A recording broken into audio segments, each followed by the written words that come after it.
Sekarang ni buat kelas awal sangat pula. Aku dah lambat dah ni. Assalamualaikum. Sampai juga. Apa khabar? Selamat Raya. Selamat Hari Raya. Sihat.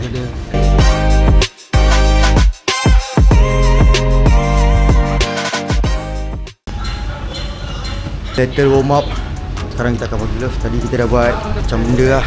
Dah tiarap, terlentang, terbangkit, tergolek, semua dah buat dah.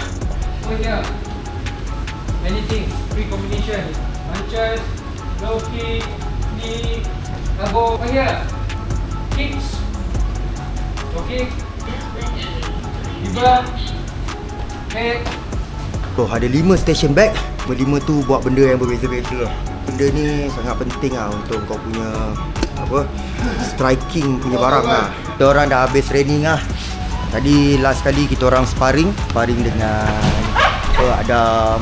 Aku kena toss. Benda tu satu knowledge baru lah. Aku macam terkejut juga kena kan. Aku sparring dengan abang ni, tak ingat nama dia. Lepas tu sparring dengan coach apa nama ni, Mamat got swag.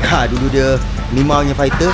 Walaupun dah lama tapi skill dia masih mantap, masih solid lagi. Korang boleh datang dekat sini. Training setiap hari Sabtu pukul 8. Ni dekat TTDI. Spot ni pun cantik. So, solid tempat untuk korang training. Okay. So guys, kat mana lagi kita nak pergi lepas ni? Jom.